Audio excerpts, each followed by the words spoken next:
Hey, what's up guys? It's Lucas and you're watching Fine Tuning.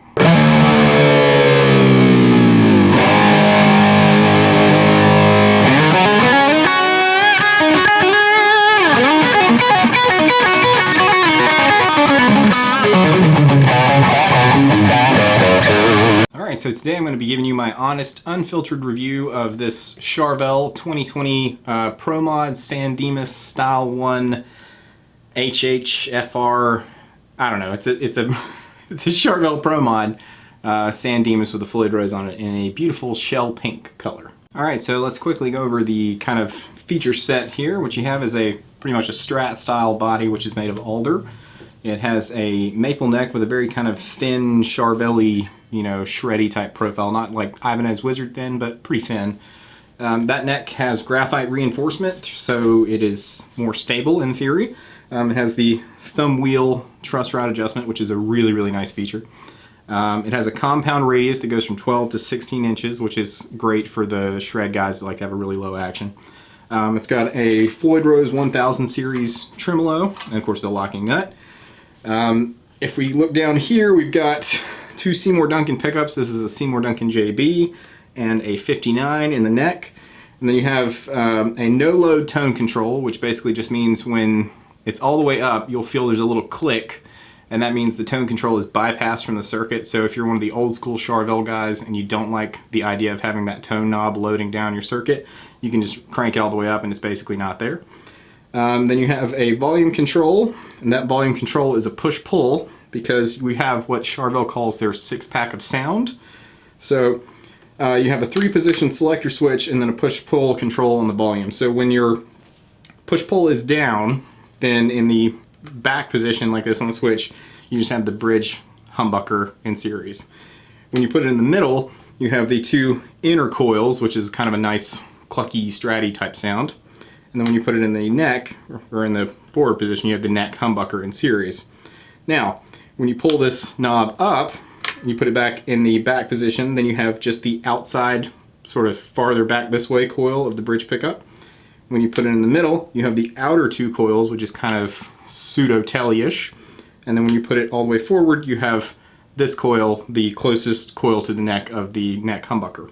And so this gives you a lot of different kind of tonal variations for a super strat type guitar. Alright, so I am going to get into some really nitty gritty and nitpicky type details about this guitar. So if you want to just listen to what the guitar sounds like, you can skip ahead to whatever this timestamp is and just hear it from there.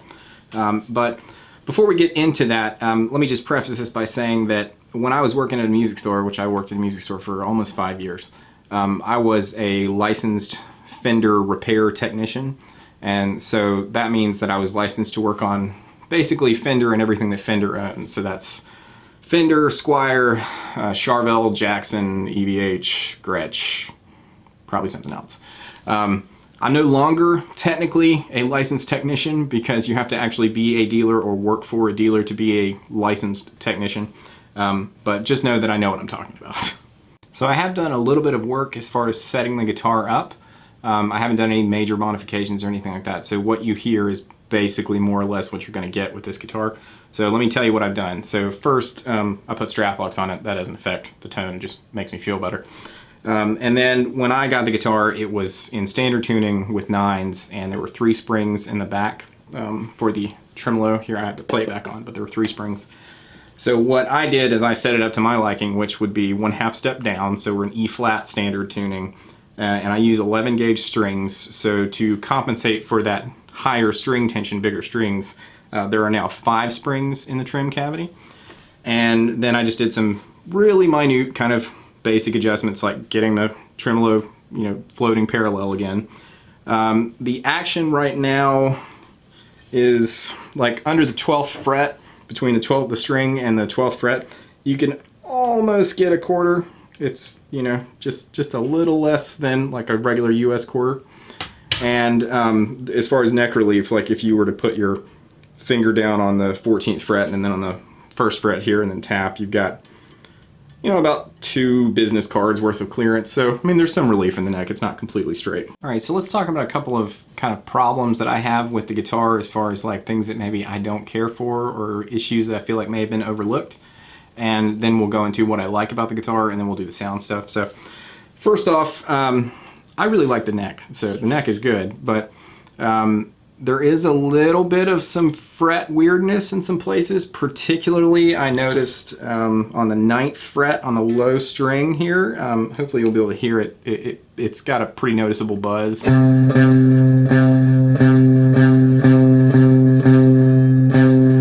And, you know, so if I just take my fret rocker here, and I'm fairly certain it's going to be, you know, since it's on the 9th fret, it's going to be the 10th fret is the high fret. I'm fairly certain here. So you can see we got no rock there. I don't know if you can hear that or not, but it is rocking a little bit.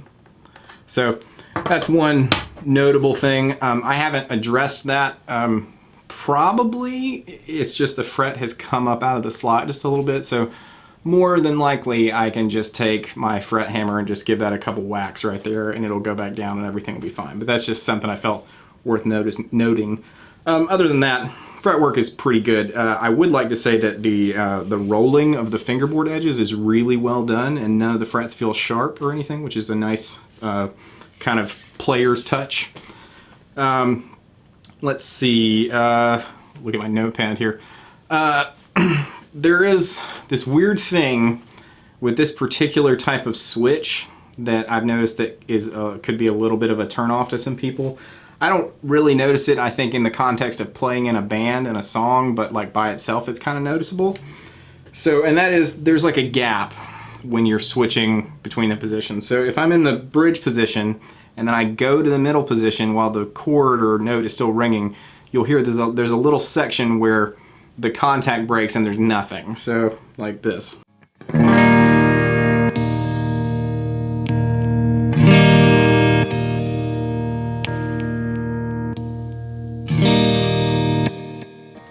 See if I wedge it right there.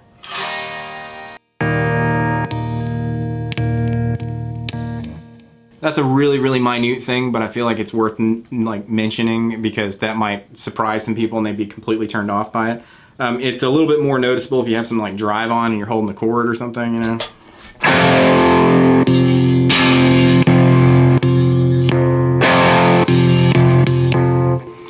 It's particularly noticeable to me when you go between one of the humbucker settings and the middle position. That's where I notice it the most, because you can flick so quickly from like bridge to neck that it just is almost like non-noticeable.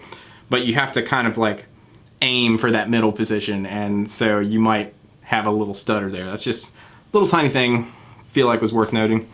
But that's really the only kind of like issues I have with the guitar. The fit and finish is fantastic. Like there wasn't a scratch or a weird finish thing or anything, no dents, nothing. I mean, it's like really, really well done.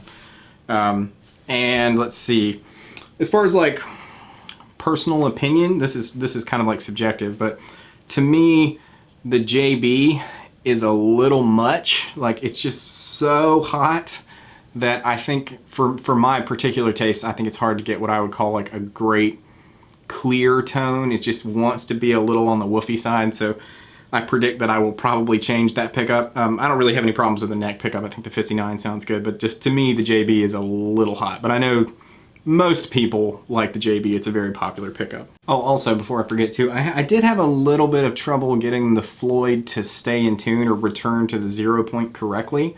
Which can usually be a number of things, but I figured it was probably that this is a 1000 series and not the original Floyd Rose, and so the metal that they use for the Floyd's base plate and the knife edges is probably not quite as high quality as the like full German-made kind of Floyd, and I think that's probably what was causing the problem. So what I did is I just took a little like nut sauce, as they would call it, and I just kind of put it in that little knife edge point to help kind of lubricate it and make sure it was good and slick. And that seems to have rectified the problem for the most part. So just be aware that if you're playing and you do like a dive bomb and it comes back a little flat or something like that, then like that's probably the first thing I would try if you've already made sure everything's good and locked and tight. Don't over tighten these, by the way. You will crack the neck if you over tighten them. Just put a little like lubricant of some kind in there, something like nut sauce, or even some chapstick would probably do the problem, or would fix the problem. So anyway, let's get into some sounds. So for my signal chain, It's very simple.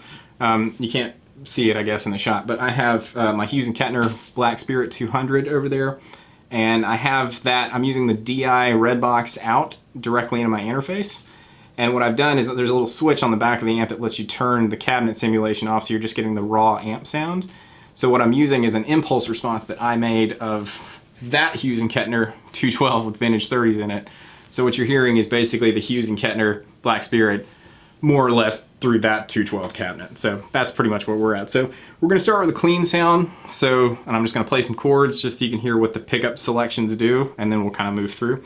So on that clean sound, starting with our bridge humbucker, I've got the no load tone control all the way up, so it's essentially bypassed. So that sounds like this.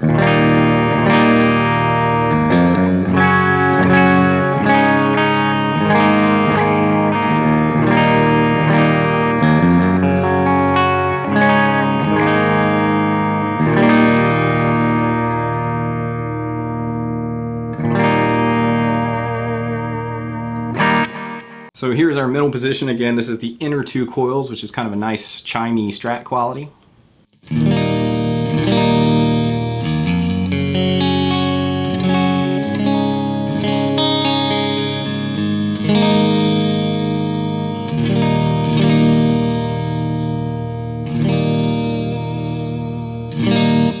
And here's the neck humbucker.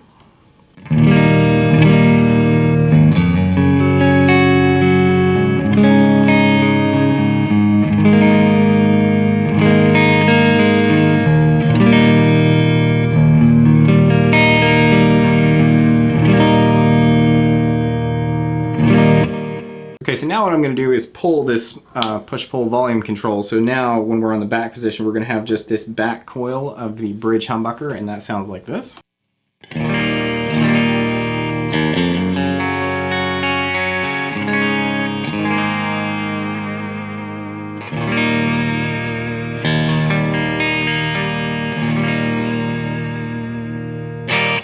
And then with that push-pull in the up position, now in the middle position switch, now we have the outside coil, so that sounds like this.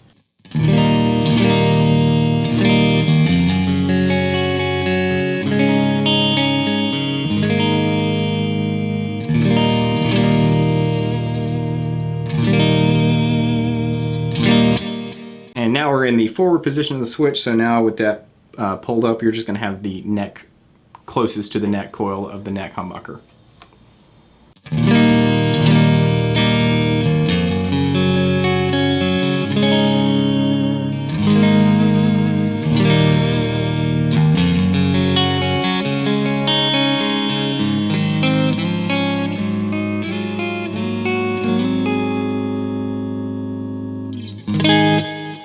All right, now what I've got dialed in is a fairly light drive sound, and I'm going to use this to kind of show you what the pickups sound like under some dirt, because I think in particular the more single coil type sounds shine more when there's less drive on, because you can kind of hear what the pickups are doing.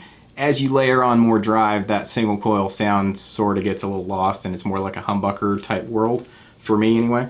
So anyway, starting once again with the bridge humbucker, so the switch is down, I'll just cycle through the pickup settings and you can hear what everything sounds like.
right, so in that particular drive setting, I really like the sound of the kind of single coily type pickup sounds, like particularly the middle position with it pulled or pushed in, I think sounds great.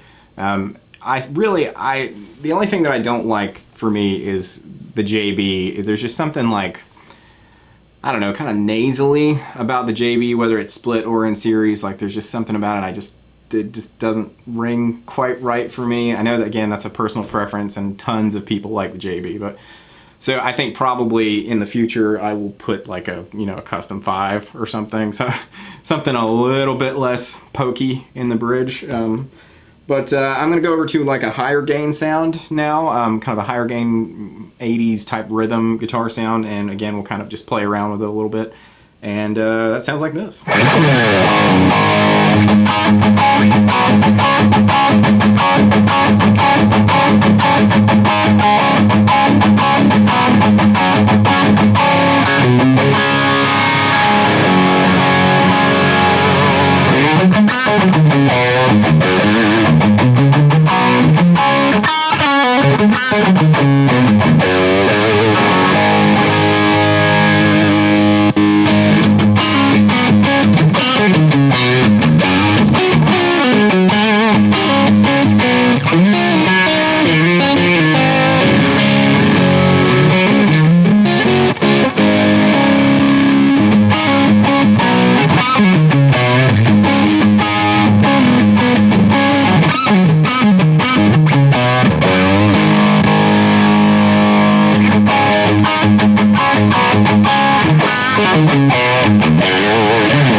Now with that level of drive, whether it's like my personal preference or not, like there is no denying that that JB in that drive setting, that sounds like 80s, man. Like that is the sound. If you're after that particular kind of Dokken-y type thing, like man, that's the tone right there for sure.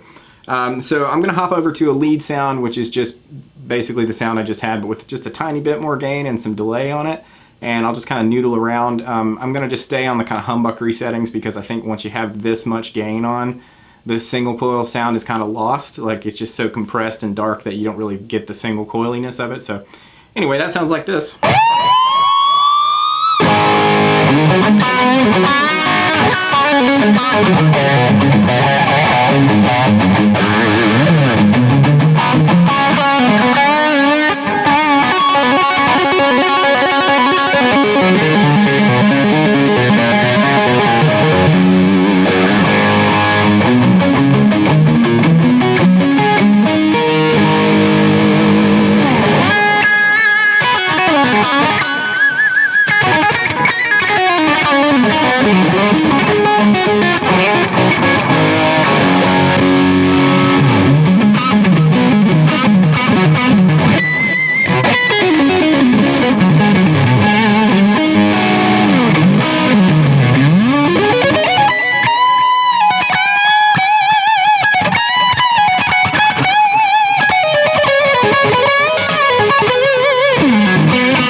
Alright, so let's kind of look at my final thoughts here. So, first of all, is this guitar worth the money, which is about $850 US?